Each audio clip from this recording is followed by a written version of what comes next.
आप देख रहे हैं इंडिया न्यूज, आपके साथ मैं हूं रचना बंसल। दिल्ली के मंगोलपुरी में हुई घटना ने देश भर में सवाल खड़े कर दिए हैं और सवाल ये भी कि क्या हिंदुओं का दुश्मन कोई है और कौन है जो माहौल लगातार बिगाड़ने की कोशिश कर रहा है। रिंकू शर्मा हत्याकांड को लेकर अलग अलग हैशटैग इस वक्त ट्रेंड कर रहे हैं। अलग अलग तरीके से इस मामले में इंसाफ की मांग की जा रही है, लेकिन घर वालों की तस्वीरें आप देखेंगे तो सिहर उठेंगे।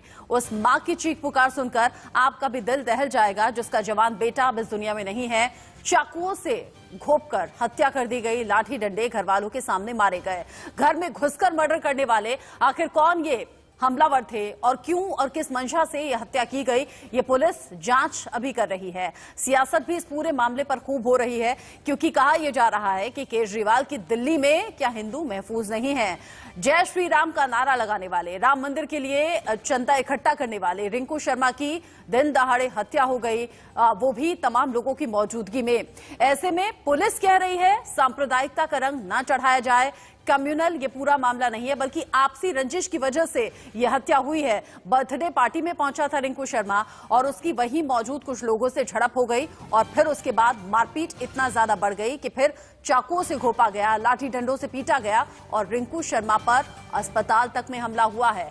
परिवार कह रहा है हमें सिक्योरिटी चाहिए, क्योंकि परिवार कह रहा है हम पर भी इस तरह का हमला हो सकता है, लेकिन साथ ही साथ इंसाफ भी चाहिए। उन दरिंदों तक दिल्ली पुलिस पहुंचे, उन्हें बेनकाब करे और उनसे उगलवाए कि आखिर ये हत्या उन्होंने क्यों की। घर के बाहर सुरक्षा बलों का पहरा है। जो तमाम इलाका है वहां पर फोर्स की संख्या बढ़ाई गई है तनावपूर्ण स्थिति को देखते हुए, ताकि अब कोई हिंसा या हंगामे जैसी स्थिति हो ना पाए। और इसी बीच बड़ी खबर, रिंकू शर्मा हत्याकांड से जुड़ा ये बड़ा अपडेट आप जानिए। दिल्ली क्राइम ब्रांच को ये पूरा केस ट्रांसफर कर दिया गया है। पूछताछ के लिए क्राइम ब्रांच की टीम घर भी पहुंचेगी, घर वालों से भी पूछताछ होगी, साथ ही साथ जो आस पड़ोस के लोग हैं, चश्मदीद हैं, उनसे भी ये टीम पूछताछ के जरिए ये जानना चाहेगी, समझना चाहेगी कि पूरा केस आखिर है क्या, ये पूरा मामला क्या है और कैसे ये बवाल बढ़ता चला गया जो नौबत मर्डर तक पहुंच गई। पुलिस ये भी कह रही है अब तक की जांच में कि पुरानी रंजिश है, उसी के चलते ये हत्या की गई है। और बड़ी खबर और बड़ा अपडेट रिंकू हत्याकांड से जुड़ा आप जानिए। परिवार ने दिल्ली पुलिस से सुरक्षा मांगी है, ये कहते हुए कि अब हम पर भी हमला हो सकता है। परिजनों ने दिल्ली पुलिस कमिश्नर को लेटर लिखा है। हत्या के बाद से डर का माहौल परिवार में लगातार बना हुआ है और कहा गया है कि हमारी सुरक्षा के लिए अब यहां सुरक्षा बल तैनात होने चाहिए, क्योंकि जो हमलावर अब इतनी ज्यादा संख्या में आते हैं, रिंकू शर्मा पर एक के बाद एक वार करते हैं, उसकी जान ले लेते हैं, वो हमें भी नहीं बख्शेंगे। हम पर भी इसी तरीके का हमला हो सकता है। लगातार टीवी स्क्रीन पर वो तस्वीर हम आपको दिखा रहे हैं जब इस घटना के बाद मंगोलपुरी के उस इलाके में सुरक्षा बढ़ा दी गई जहां रिंकू शर्मा का मर्डर किया गया।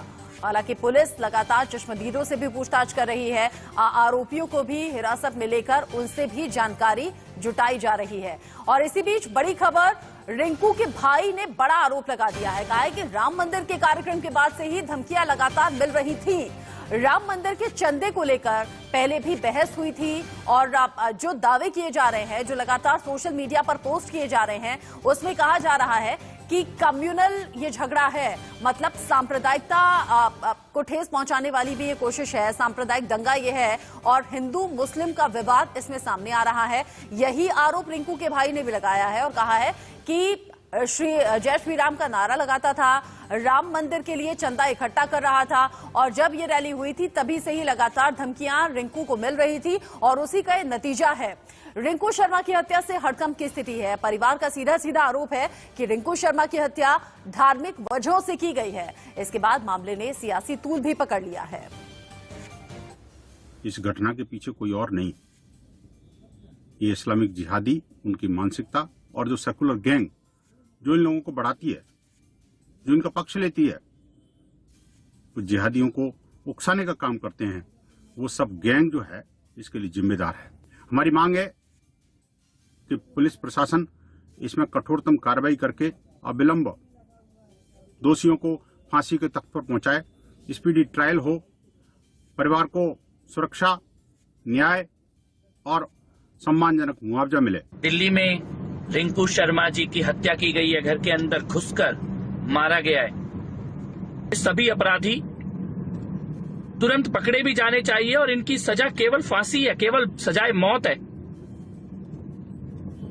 और दिल्ली पुलिस को चिंता करनी चाहिए कि आखिर दिल्ली के अंदर इस प्रकार की हत्याएं क्यों हो रही हैं और क्या ये आइसोलेटेड इंसिडेंट्स हैं या इसके पीछे कोई बड़ा षड्यंत्र है, कोई बड़ी कॉन्स्पिरेसी है। मंगोलपुरी के रिंकू शर्मा की कुछ जिहादियों के द्वारा जो निर्मम हत्या की गई वो बहुत दुर्भाग्यपूर्ण है।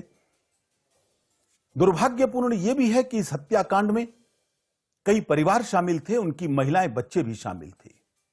उसके हाथ पकड़कर जिस तरह से चाकुओं से गोंदा गया वो कोई बर्बर व्यक्ति ही कर सकता है, किसी सभ्य समाज का हिस्सा नहीं कर सकता। अब यह बर्बरता स्वीकार नहीं की जा सकती। कानून को सख्त से सख्त कार्यवाही करनी चाहिए। हिंदू समाज अब और हत्याओं को बर्दाश्त नहीं करेगा। इंडिया न्यूज के पास रिंकू शर्मा हत्या मामले की एफआईआर की कॉपी भी है, जिसमें कि पुलिस ने आरोपियों का नाम लिया है और हत्या के बारे में जिक्र किया है, लेकिन पुलिस ने इस मामले में धार्मिक एंगल का जिक्र नहीं किया। पुलिस इस पूरे मामले की जांच कर रही है। इलाके में सुरक्षा बढ़ा दी गई है, सिक्योरिटी इसलिए भी तैनात की गई है ताकि इस तरह की घटना दोबारा न दोहराई जा सके। जो चश्मदीद हैं उनके जरिए जानकारी पुलिस जुटा रही है, लेकिन पुलिस जांच की शुरुआत से ही ये कह रही है कि कम्युनल रंग इस पूरे मामले को देने की कोशिश न की जाए। ये पुरानी रंजिश से जुड़ा हुआ मामला है। बर्थडे पार्टी में रिंकू पहुंचा था, वहीं पर यह विवाद बढ़ गया और उसी के चलते इन लोगों के जरिए हत्या को अंजाम दिया गया। उधर रिंकू के लिए इंसाफ की मांग ने जोर पकड़ लिया है। मंगोलपुरी में आरोपियों को फांसी की सजा देने की मांग के साथ साथ कैंडल मार्च निकाला गया। कल रात कैंडल मार्च निकाला गया और लोग अब कह रहे हैं इंसाफ रिंकू को मिलना चाहिए। आपको तस्वीरें दिखा दें, ये मंगोलपुरी का इलाका है और तमाम लोग यहाँ पर रिंकू शर्मा के परिवार को नौकरी दो और रिंकू शर्मा के हत्यारों को फांसी दो के पोस्टर्स लेकर यहाँ पर कैंडल मार्च निकाल रहे हैं और यहाँ पर मांग कर रहे हैं कि जल्द से जल्द जो आरोपी हैं उनके खिलाफ सख्त से सख्त कार्रवाई होनी चाहिए। और यहाँ पे तमाम लोग यहाँ पर कैंडल मार्च निकाल रहे हैं। बात करेंगे कुछ लोगों से। कैंडल मार्च आप लोग निकाल रहे हैं रिंकू शर्मा के लिए, क्या कुछ आपकी मांगे? हमारी मांगे ये हैं कि जो दिल्ली सरकार है, जो केंद्र सरकार है, वो इसमें आए और जो ये परिवार है जिन्होंने ये निर्मम हत्या की है रिंकू शर्मा की और जो आरोपी अरेस्ट हुए हैं उनको सख्त से सख्त सजा दी जाए और इस परिवार को इस गली में, इस स्थान में, इस क्षेत्र में ना रहने दिया जाए, क्योंकि इनके मंसूबे इतने बढ़ गए हैं, ये आगे चलकर भी इस तरीके की घटनाओं को, इस वारदात को अंजाम देते रहेंगे। देखिए, साफ तौर पर यहाँ पर कैंडल मार्च इस वक्त निकाला जा रहा है और तमाम लोग यहाँ पर पहुंचे हैं अलग अलग संस्थानों से, जो रिंकू शर्मा के हत्यारों को जल्द से जल्द यहाँ पर फांसी देने की बात भी कर रहे हैं और कह रहे हैं कि इनको इंसाफ मिलना चाहिए और साथ ही साथ जो एक्यूज परिवार है उनको यहाँ पर रहने की अनुमति नहीं देनी चाहिए। लगातार जिस तरीके से क्राइम रेशियो दिल्ली की इस जगह पर बढ़ता हुआ नजर आ रहा है, उसके खिलाफ लगातार यहाँ पर नारेबाजी हो रही है और दिल्ली पुलिस का साफ तौर पर कहना है कि जो भी एक्यूज है उनके खिलाफ इन्वेस्टिगेशन शुरू हो गई है। हालांकि दिल्ली पुलिस द्वारा साफ तौर पर कहा गया है कि किसी भी तरीके का कम्युनल एंगल इसमें इन्वॉल्व नहीं है। आपसी रंजिश यहाँ पर रिंकू और इन हत्यारों के बीच में थी, जिसकी वजह से कहीं ना कहीं रिंकू की हत्या की गई है। लेकिन दूसरी ओर इन्वेस्टिगेशन लगातार जारी है। पुलिस की सुरक्षा अब यहाँ पर मंगोलपुरी इलाके में पूरी तरीके से बढ़ा दी गई है और तमाम लोग जो कैंडल मार्च निकाल रहे हैं वो रिंकू के परिवार के साथ संवेदनाएं भी व्यक्त कर रहे हैं। और इसी खबर पर ज्यादा अपडेट के लिए अजीत श्रीवास्तव हमारे संवाददाता मंगोलपुरी से हमारे साथ जुड़ गए हैं। अजीत, सिक्योरिटी बढ़ा दी गई है, इलाके में फोर्स तैनात करके सुनिश्चित किया जा रहा है कि कोई भी हंगामा या हिंसा जैसी घटना ना हो। फिलहाल तस्वीरें क्या हैं, परिवार क्या चाहता है, बात कीजिए।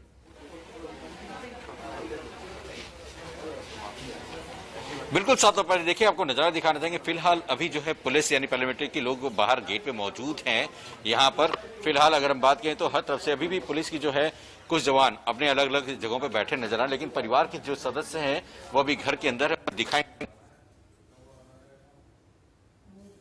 पास आ रहे हैं। तो इससे बात कर लेते हैं, भाई हैं मनु जिस हिसाब से बात करें सीसीटीवी फुटेज में काफी लोग दिखाई दे रहे थे। अभी जो 5 गिरफ्तारियां हुई हैं, इन 5 के अलावा क्या और लोग भी शामिल थे? हाँ, आप सीसीटीवी में देख सकते हैं कौन कौन था। और बाकी जो मेन अभी हैं, इसके नसरुद्दीन के 2 साले रह गए हैं और नसरुद्दीन की जो वाइफ है वो है। क्या नाम है इन लोगों का, कुछ पता है नाम आपको? एक्चुअली इनका नाम एक कश सदाब है मेरे ख्याल, और एक निराला करके बुलाते हैं, मेरे को रियल नाम पता नहीं है इनके। और जो वाइफ का नाम वो है समा। समय है। तो क्या ये लोग तमाम लोग सब लोग शामिल थे उस समय यहाँ पर घर के अंदर मौजूद थे? जब भी तो सर 12-13 थे ये, आप CCTV देख सकते हैं। हाँ। उसमें थे दोनों इसके नसरुद्दीन के दोनों साले थे। तो ये क्या पूरा कुनबा ही था क्या जो पूरे घर में आप जो अटैक करने आए? हाँ पूरा था। ये 5 भाई हैं, पूरी फैमिली है, 5 भाई हैं, 5 भाई के बच्चे और इनके जो भी ये साले वाले रहते हैं यहाँ पे सब थे। अब जो सबसे गिरफ्तारी हुई है, गिरफ्तारी के बाद से अब क्राइम ब्रांच को वहां पे केस ट्रांसफर कर दिया गया है। तो क्या लगता है जांच अब सही दिशा में होगी या पहले भी जांच सही हो रही थी जो लोकल पुलिस कर रही थी, दिल्ली पुलिस? दोनों तरफ से ठीक थी, कोऑपरेट पुलिस भी कर रही थी हमें। लेकिन जो अब ये पुलिस ने जो ये बयान वगैरह दिए थे कि बर्थडे पार्टी और ये प्रॉपर्टी को लेके इनका कोई वो था, ये सब गलत है।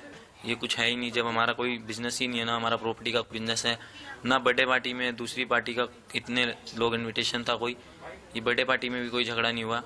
तो मैं यही बोलूंगा। विवाद की वजह क्या थी? कुछ वजहों को पता चला कि आखिर क्या वजह थी कि आखिर रिंकू को वे क्यों इस तरह से तमाम मॉब टूट पड़ा? एक ही परिवार के जैसा आप बता रहे हैं कि लोग थे।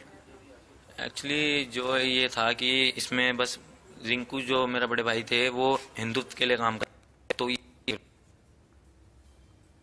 करते हैं। बहुत से लोग बड़ी बातें करते हैं। तो क्या एक विरोध का ये नजारा कि आप चक्कू मार दोगे, ये तरीका होता है? ये तो जल्लाद है, कुछ भी कर सकते हैं। जब इन्होंने पूरी फैमिली को मारने की कोशिश करी थी, वो तो किस्मत थी जो हम बच गए। तो अभी भी डर है आप लोगों को? हाँ जी डर है, लेकिन ये हमें तो जल्द से जल्द फांसी की सजा सुननी है इनकी, क्योंकि हमें इनका डर है कि कल को ये छूटेंगे तो हमारे मम्मी पापा को क्या डर है कि छूट सकते हैं ये आप लोग? हाँ जी डर है कि छूट जाएंगे। लेकिन अभी तो कोर्ट चलेगा, सबूत होंगे। क्या सबूत कहते हैं क्या नहीं? तो लेकिन हम इतना है कि छूटेंगे तो मुश्किल, क्योंकि हमें पुलिस भी कोऑपरेट कर रही है। SHO साहब ने भी बोला है जो तुम्हारा है हुआ है, जो सब होगा सच होगा, हम पूरा कोऑपरेट कर रही है हमें। बाकी जो आगे होगा देखा जाएगा। कपिल मिश्रा 25 लाख रुपए इकट्ठा कर रहे हैं आपके भाई के नाम पर। वो कह रहे हैं डिमांड करेंगे। हमारी डिमांड यही है, मैंने कल भी डिमांड यही रखी थी, सिर्फ हमारे जिन्होंने मेरे भाई को मारा, हमें किसी की कोई मर्जी। न्यायपालिका जो करेगी अच्छा करेगी, बेहतर करेगी। हाँ जी जो करेगी। अजीत एक बार ये भी पूछेगा, क्योंकि पुलिस बार बार कह रही है कि पुरानी रंजिश से जुड़ा हुआ ये मामला है। पुरानी रंजिश जैसा, पुराना कोई लड़ाई झगड़ा जैसा क्या कोई केस नहीं था यहाँ पर? क्या सिर्फ जय श्री राम के नाम पर ये विवाद हुआ? राम मंदिर के लिए चंदा मांगने को लेकर ये विवाद हुआ? देखिए साथ में ये पुरानी रंजिश ही है। जिस हिसाब से जब अयोध्या में राम मंदिर का उद्घोषणा की थी, राम मंदिर का जब भूमि पूजन मोदी जी ने किया था, उसके बाद से तमाम यहाँ पर जब रैली निकाली गई थी, रथ यात्रा भी निकाली गई थी, ये विवाद उसी समय का है। यानी हम कहें तो 5 अगस्त का यहाँ पे जो उनके भाई उन्होंने पहले ही बातचीत में बताया इंडिया न्यूज को कि 5 अगस्त को जो हमने यहाँ पे रैली निकाली थी, उस समय भी इनके परिवार वालों ने विरोध किया था, गाली गलौज की थी। इनकी माँ राधा शर्मा ने भी इंडिया न्यूज से बताया कि जब वो गाली गलौज उसकी नसूर की वाइफ कर रही थी, हमने विरोध जताया था।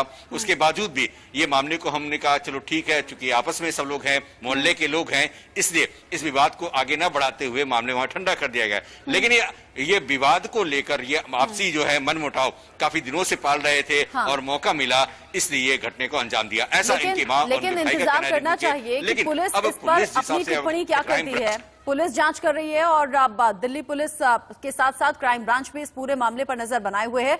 इस बीच हमारे साथ कांग्रेस नेता अनुज आत्रे हमारे साथ जुड़ गए हैं, पूर्व ACP दिल्ली पुलिस वेद भूषण जी हमारे साथ हैं, और साथ ही साथ सामाजिक कार्यकर्ता रचना कालरा जी हमारे साथ जुड़ गए हैं। अजीत श्रीवास्तव आप भी रहिएगा, हमारे साथ बने रहिएगा, आपसे आगे हम अपडेट लेंगे। लेकिन वेद भूषण सर, पहला सवाल मेरा आपसे ही है, अब देश की राजधानी से, दिल्ली से जब इस तरह की खबर सामने आती है तो बहुत हैरानी भी होती है।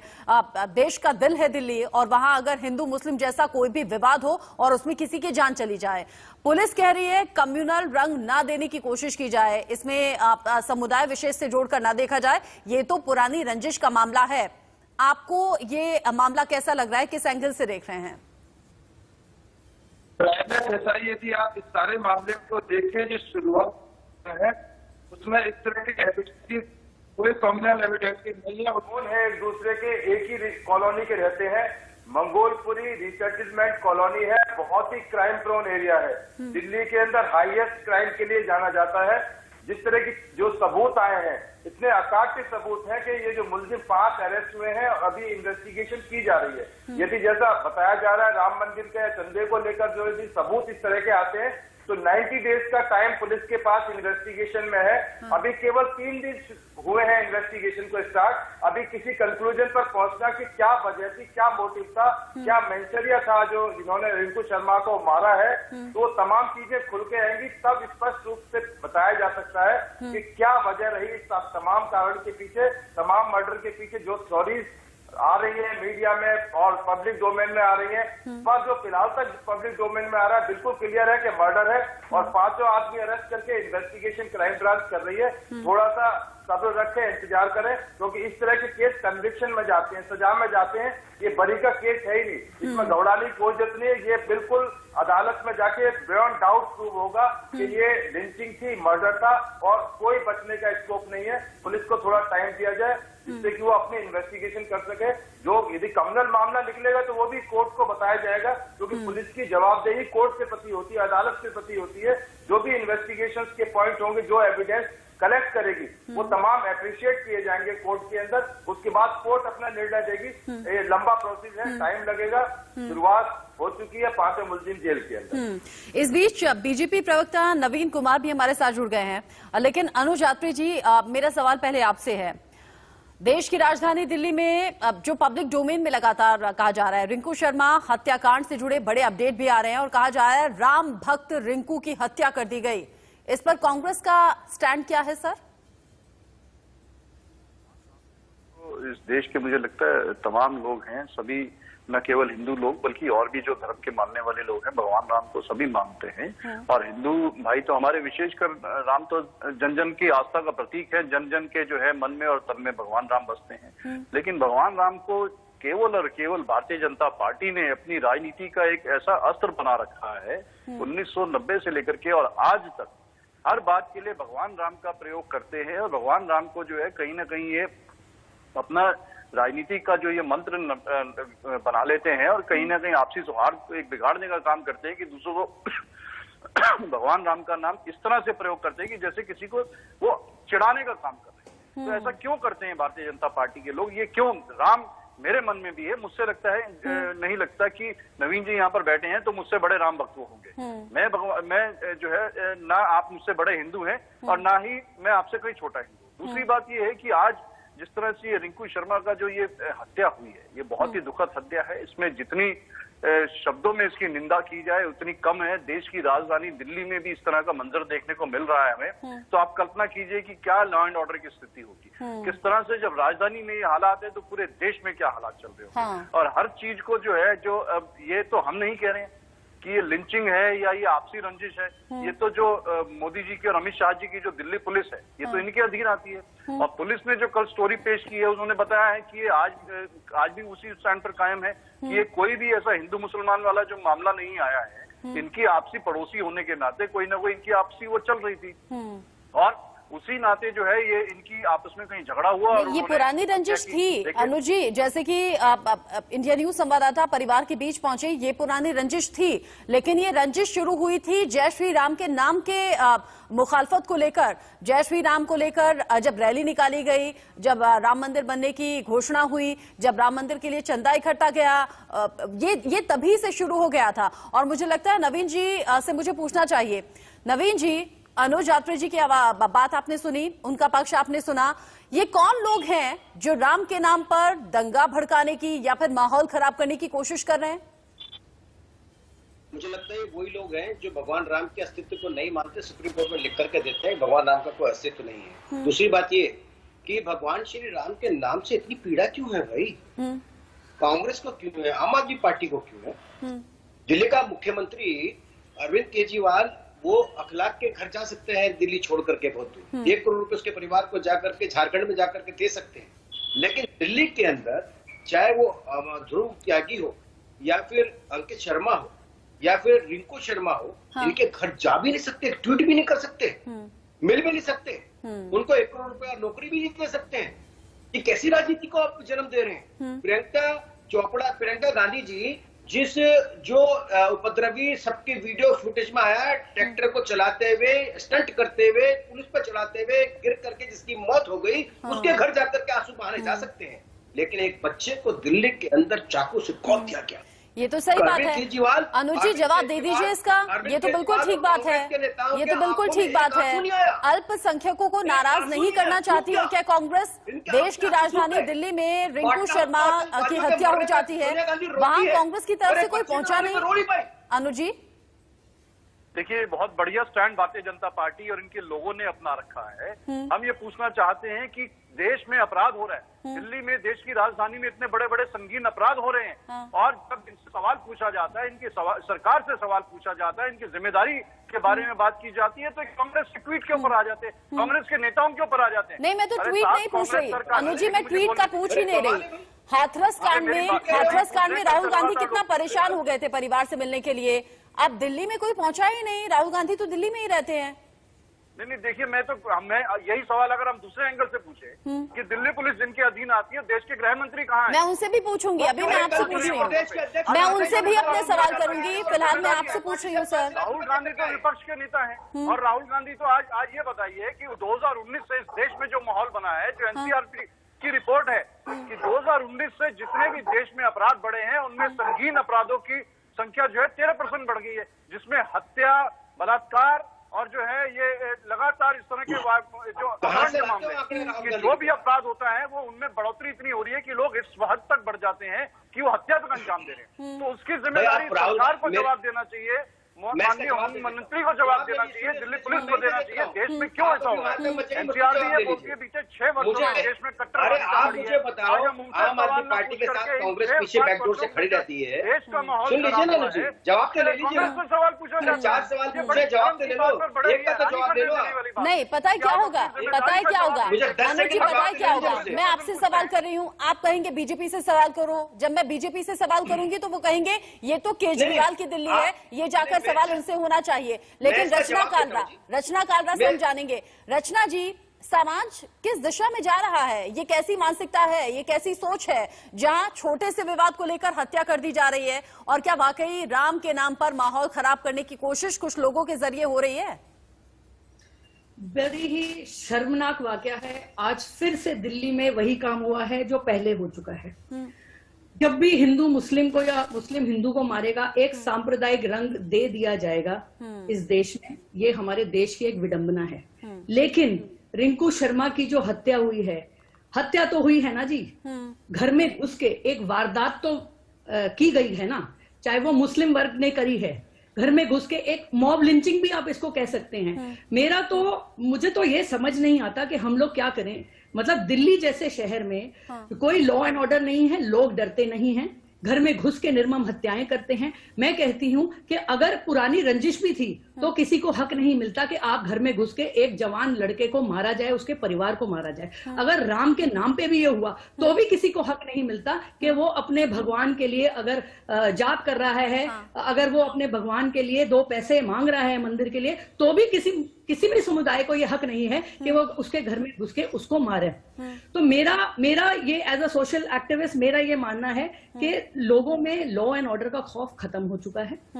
वो बिल्कुल नहीं डर रहे हैं, और धर्म को देखे बगैर निष्पक्षता से जांच होनी बहुत जरूरी है। बिल्कुल, आपने पॉइंट बहुत सही किया। नहीं, ये आपने बिल्कुल ठीक कहा है। जब भी कोई अपराध होता है, चाहे वो रेप हो, चाहे वो मर्डर हो, हम ये नहीं देखते कि ये हत्या हो गई है, ये रेप हो गया है। बातें होती हैं, हिंदू ने मुस्लिम का किया है, मुस्लिम ने हिंदू का किया है। यहाँ हिंदू मुस्लिम हर अपराध से जोड़ दिया जाता है। नवीन जी, माँ के आंसू हिंदू मुस्लिम नहीं जानते। बिल्कुल, भाई का दर्द उन आंसुओं की या उस दुख की कोई भरपाई नहीं है। रिंकू शर्मा का मर्डर हुआ है, कौन अपराधी हैं, कौन हत्यारे हैं, उनके खिलाफ कार्रवाई होनी चाहिए। लेकिन माहौल कौन खराब कर रहा है? नवीन जी, मैं छोटा सा एक सवाल करना चाहती हूं। पिछले कुछ सालों में ये देश का माहौल बदला कैसे? मुझे याद है स्कूल और कॉलेज के टाइम पर कुछ मुट्ठी भर लोग हुआ करते थे जो चर्चा में आते थे वैलेंटाइंस डे के मौके पर। जब वो 4 जगह जाते थे, तोड़फोड़ करते थे, लड़का लड़की को साथ देखना उन्हें पसंद नहीं था। ये बस चंद मुट्ठी भर लोग थे। लेकिन अब आगे बढ़ते बढ़ते ये देश का युवा जा कहां रहा है? इन्हें भ्रमित कौन कर रहा है? इन्हें कौन बरगला रहा है? देश का युवा आज ये नहीं सोच रहा कि उसके पास रोजगार नहीं है। देश का युवा आज ये नहीं सोचता कौन सा एडवांस कोर्स में कर लूं जिससे मेरा भविष्य बेहतर हो जाए। ये देश का युवा जय श्री राम के नारे लगाए, गुंडागर्दी करे, ये कहां तक ठीक है? और जो अनुज जी ने बात की जय श्री राम, ये प्रभु श्री राम के व्यक्तित्व को उनको आत्मसात करने वाली कोशिश होनी चाहिए। जय श्री राम का नाम लेकर उनके व्यक्तित्व को आत्मसात कीजिए, उनके आचरण को देखिए, उनके व्यवहार को देखिए। जय श्री राम का नाम लेकर अगर कोई गुंडागर्दी करेगा, क्या ये प्रभु श्री राम को पसंद आएगा? लेकिन ये पिछले कुछ सालों में परिवर्तन क्यों और कैसे? आप तो ले लीजिए ना, मुझे 10 सेकंड तो दीजिए। मेरा कहना इतना है, ये बताइए क्या जिसने जय श्री राम का नारा लगाया उसने गुंडागर्दी करी थी क्या? नहीं, वो जाकर के मार के आया। जो मैंने सवाल किया आप उसका जवाब दीजिए, फिर मैं बताऊंगी ये मैंने क्यों पूछा। सुन लीजिए ना, आपने सवाल ये पूछा है कि जय श्री राम का नाम लेकर के कोई गुंडागर्दी करेगा क्या जय श्री राम का नारा लगाने वाला, नाम लेने वाला उसने गुंडागर्दी? नवीन जी, आप मेरा सवाल समझे नहीं, आप मेरा सवाल समझे नहीं। ध्यान से सुनिए, जो मैंने पूछा पहले आप उसका जवाब दीजिए, फिर मैं आपको बताऊंगी मैंने सवाल क्यों किया था। जी, सवाल बताइए ना, आपने यही सवाल तो पूछा। दूसरी बात, आप ये कहते हैं कि एक तरफ जो लोग गुंडागर्दी करते हैं, हाँ। जो लोग दिल्ली के अंदर हमला करते हैं, लोगों को घायल करते हैं, लोगों को मारते हैं, उनको पूरी की पूरी वकीलों की कौन लॉबी उपलब्ध कराता है? कांग्रेस ने भेजे 70 वकील जिन्होंने पुलिस पर हमला किया, उनको बचाने के लिए, जमानत कराने के लिए। आम आदमी पार्टी ने जिन्होंने पूरी दिल्ली में दंगा किया, हिंसा करी, लोगों को मारा, उन लोगों को बचाने के लिए, ताहिर जैसे लोगों को बचाने के लिए आम आदमी पार्टी ने वकीलों की फहरिस्त खड़ी कर दी, सरकारी वकीलों की भी फहरिस्त खड़ी कर दी। जो लोग ऐसे अपराधियों को बचाते हैं उनको वो अपराध कर रहे हैं या फिर भगवान श्री राम का नाम लेने वाला अपराध कर रहा है? किसने कहा कि भगवान श्री राम का जो नाम ले रहा था उसे जाकर हमला किया? एक मुझे प्रूफ दिखाइए, एक सबूत दिखाइए ना कहीं भी। जिसने भगवान श्री राम का नाम लिया उसको आकर के मार दिया, वो कौन थे? सर, आप या तो सवाल समझ नहीं रहे या फिर आप सवाल समझकर भी उसका जवाब देना जरूरी नहीं समझे। ये सब चीजें मैं पूछ लूंगी ना सर, कांग्रेस से हैं अनुज आत्रे जी, ये मैं उनसे पूछ लूंगी। अनुज आत्रे जी ने एक जिक्र किया, उन्होंने एक लाइन बोली, ये कौन लोग हैं जो जय श्री राम के नाम से लोगों को चिढ़ाने का काम करते हैं? सर, मैं भी हिंदू हूँ, मैं भी प्रभु श्री राम को मानती हूँ, लेकिन मैं सड़कों पर, सुनिए ना, मैं सड़कों पर जय श्री राम का नारा लगाकर लोगों को चिढ़ाती नहीं या फिर माहौल खराब नहीं करती। मैं प्रभु श्री राम की भक्त हूँ, मैं लोगों को चिढ़ाने का काम नहीं करती, लेकिन ये कौन लोग हैं जो माहौल खराब कर रहे हैं? अनुज आत्रे जी, मैं उसी का जवाब दे रहा हूँ ना। भगवान श्री राम का नाम लेने से कोई चिढ़ सकता है क्या? सुबह 4 बजे मेरे घर के पास से अजान होती है, जो मेरे यहाँ से 1.5 किलोमीटर दूर और मेरे घर के अंदर आती है, मैं उसे चिढ़ता हूँ क्या? सर, क्या मुझे आपको ये बताने और समझाने की जरूरत पड़े? सर, क्या आए दिन वो जो वीडियोस आते हैं वो आप नहीं देखते, जब जय श्री राम का नारा लगाकर युवा तोड़फोड़ करते हैं, जब लोगों को मारपीट करते हैं, वो वीडियोस आपने नहीं देखे? कौन मारपीट कर रहा है? रिंकू शर्मा अनुज जी, उसने जय श्री राम का नारा नहीं लगाया। अनुज जी, ठीक है, आप शायद मेरी बात समझ नहीं रहे या फिर आप जवाब देना जरूरी नहीं समझे। जरूरी नहीं है सर कि इसी घटना का जिक्र करके मैं आपसे सवाल करूं, बात माहौल की है। अनुज जी, कपिल मिश्रा को ऐसा क्यों लगता है? ठीक है अनुज जी, कपिल मिश्रा को ऐसा क्यों लगता है कि यहाँ रिंकू शर्मा की जगह अगर रेहान को भीड़ ने मार दिया होता, उसकी हत्या कर दी गई होती, तो कांग्रेस सुध भी लेती, कांग्रेस घर भी पहुंच जाती? तो बता दो कांग्रेस इस पे क्यों नहीं आई? जवाब दे। देखिए, मैं वही बार बार बोलूंगा कि देश की राजधानी दिल्ली में कोई भी अपराध होता है तो उस अपराध के लिए अगर नहीं होता तो कांग्रेस से सवाल पूछते हैं, हो रहा है तो कांग्रेस से सवाल पूछ रहे हैं। कपिल मिश्रा से बोलिए ना जाके, क्यों नहीं हिम्मत दिखाते हैं कि दिल्ली पुलिस से सवाल पूछे? ये वही कपिल मिश्रा है जिन्होंने दिल्ली में दंगा भड़काया था और आज तक पुलिस ने जो है भारतीय जनता पार्टी ने इनको बचाने का प्रयास किया। बताइए कौन सा दंगा हुआ? क्यों नहीं कपिल मिश्रा को अब तक जेल भेजा गया जिन्होंने दंगे हुए थे? जैसा प्रधानमंत्री जी ने जो एक आंदोलन जीवी का शब्द दिया है, ये वही दंगा जीवी लोग हैं जो कहीं भी कुछ मौका दिखता है सबसे आगे पहुंच करके दंगा भड़काने का काम करते हैं और उसमें अपना दंगा जीवी बन जाते हैं। भगवान श्री राम के नाम लेने वाले को दंगाई करते हो आप लोग। ये है अनुज जी, मुझे ऐसा लगता है अगर दंगा भड़क रहा है, अगर आप कह रहे हैं कि बीजेपी दंगा भड़का रही है, तो सर आप लोग भी उतने ही कसूरवार हैं जो आप दंगा भड़कने देते हैं। अगर लोगों को भ्रमित किया जा रहा है तो आप लोगों का भी उतना ही हाथ है कि लोगों को भ्रमित होने दिया जाता है। अगर आप विपक्ष में हैं तो आप विपक्ष की भूमिका को समझिए, जानिए, और अगर कोई माहौल खराब करने की कोशिश कर रहा है तो उसे सुधार दीजिए ना। सिर्फ सवाल खड़े करना काम नहीं होता। आगे मैं आऊंगी, वेदभूषण जी से सवाल करूंगी, साथ ही अजीत हमें बताएंगे कि मौजूदा स्थिति क्या है, लेकिन उससे पहले हेडलाइन। आपने अभी उन 5 चेहरों को देखा जिन 5 चेहरों को पहचान कर दिल्ली पुलिस हिरासत में ले चुकी है। इन सभी से पूछताछ चल रही है रिंकू शर्मा हत्याकांड से जुड़ी हुई। और इसी मामले में बड़ी खबर आप जानिए, रिंकू के परिवार की आर्थिक मदद करने की बात बीजेपी के जरिए सामने आ रही है। दिल्ली बीजेपी अध्यक्ष आदेश गुप्ता ने ऐलान किया है कि परिजनों को 5 लाख रुपए की आर्थिक मदद की जाएगी। दिल्ली बीजेपी अध्यक्ष आदेश गुप्ता कह रहे हैं 5 लाख रुपए की आर्थिक मदद भी की जाएगी और इस मामले में जांच लगातार चल रही है। दिल्ली पुलिस 5 लोगों को हिरासत में लेकर पूछताछ कर रही है और अब क्राइम ब्रांच इस पूरे मामले की जांच करेगी। अजीत श्रीवास्तव मौके पर मौजूद है, परिवार से बात की है। अजीत, कल हम देख रहे थे फोर्स ज्यादा संख्या में तैनात थी और बिल्कुल छावनी में तब्दील कर दिया गया था मंगोलपुरी का वो इलाका। आज तस्वीरें कैसी हैं?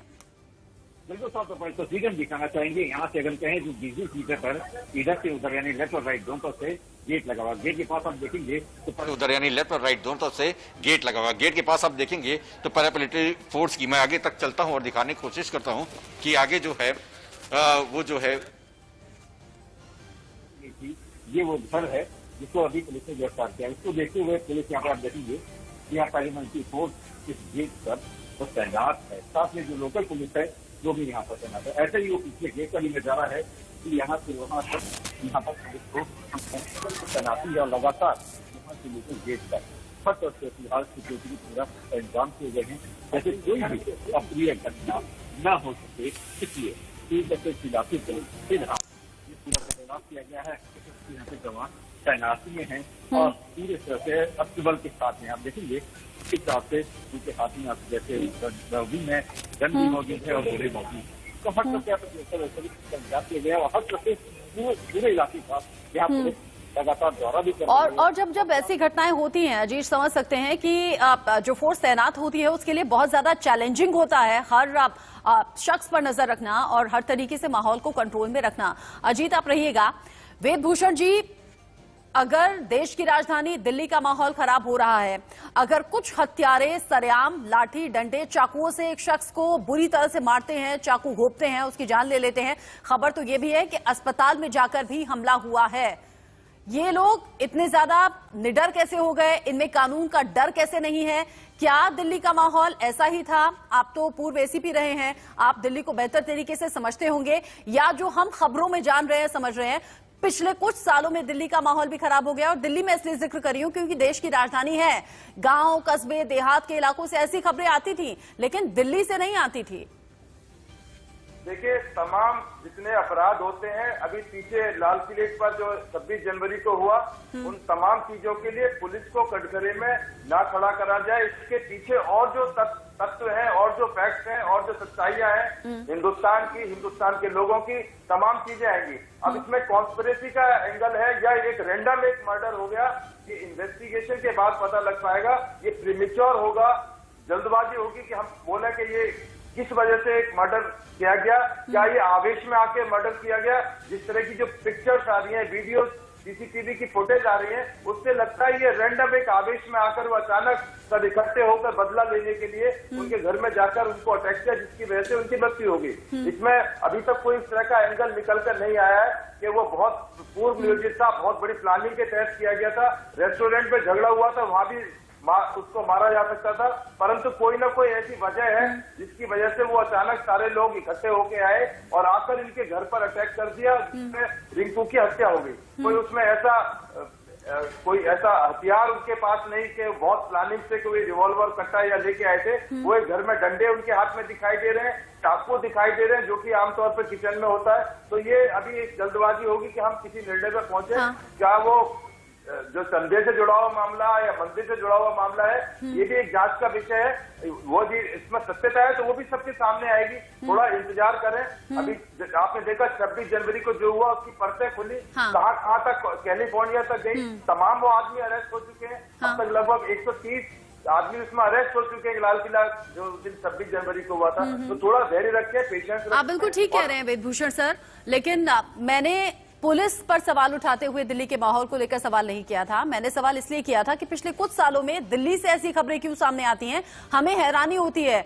दिल्ली देश की राजधानी, जहां देश के कोने कोने से लोग आते हैं काम के लिए, नौकरी के लिए, रोजगार के लिए, व्यापार के लिए, और अगर यहां इस तरह से धर्म के नाम पर कम्युनल दंगे हो जाएं या फिर लोगों को भड़काने का काम हो या इस तरह सरेआम हत्या हो जाए तो वो हैरान करती है। क्या कानून का डर खत्म हो गया है? क्या कुछ लोग हैं जो माहौल बिगाड़ने की कोशिश कर रहे हैं? मेरा सवाल ये था। खैर, आपने जो जवाब दिया उस पर भी मैं गौर कर रही हूं और उस पर हम लोग पेशेंस के साथ इंतजार कर भी रहे हैं कि पुलिस क्या रिपोर्ट देती है। लेकिन रिंकू शर्मा का परिवार अब चाहता है कि इंसाफ मिले। रिंकू शर्मा के परिवार से इंडिया न्यूज संवाददाता ने बात की है, एक बार सुन लेते हैं। जिस रिंकू की हत्या हुई उस रिंकू के परिवार वाले हमारे साथ में हैं। हम इसे समझ लेते हैं, जानने की कोशिश करते हैं कि उनकी माँ पे क्या बीत रही है, क्योंकि राधा जी हमारे साथ में हैं, रिंकू की माँ हैं। माता जी, हम बताना चाहेंगे कि जो मामला है अब पूरा दिल्ली पुलिस से, जो यहाँ की लोकल पुलिस थी, अब उसे ट्रांसफर कर क्राइम ब्रांच को सुपुर्द कर दिया गया है। क्या लगता है जांच अब सही होगी या दिल्ली पुलिस पहले जो लोकल पुलिस थी वो जांच सही कर रही थी? आप नहीं सर, पहले भी सही था, अब भी सही। अच्छा, पहले भी सही कर रही थी, अभी भी सही कर रही है? अब थोड़ा ज्यादा सही कर रहे हैं उससे पहले से। बस सर मैं बोल नहीं पा रही, बस मुझे इंसाफ चाहिए, इनको फांसी की सजा होनी चाहिए, मुझे किसी से कुछ नहीं चाहिए। मेरा बच्चा जय श्री राम बोलता था और सेवा में रहता था, उससे वो चिढ़ते थे, इसीलिए मेरे बच्चे की जान ली गई है सर। बस ये 5 लोगों की गिरफ्तारी हुई है, तो क्या पहले से भी कोई रंजिश था क्या रिंकू का इन लोग से? सर ऐसी कोई बात नहीं थी।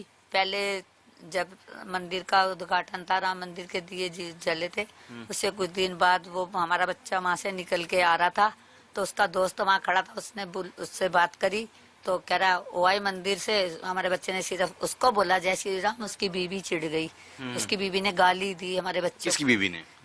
नसरुद्दीन की।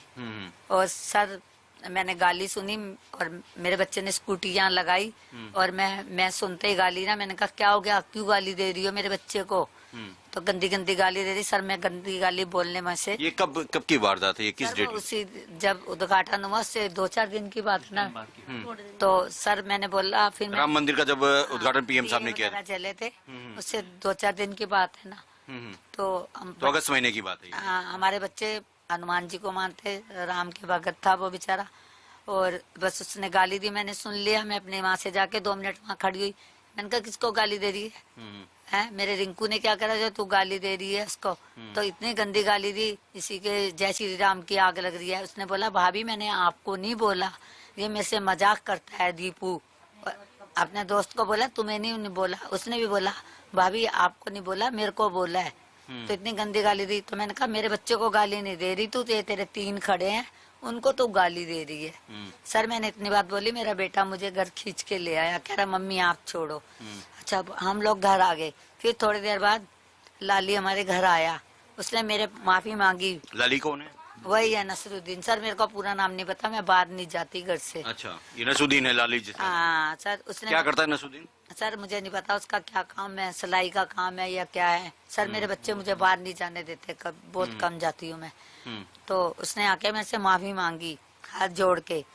इसके पापा भी खड़े थे, अंकल आंटी हैं आपसे मैं क्षमा चाहता हूँ जो मेरी बीवी को गलत फहमी में गाली दे दी है उसने, मैं माफी मांग रहा हूँ।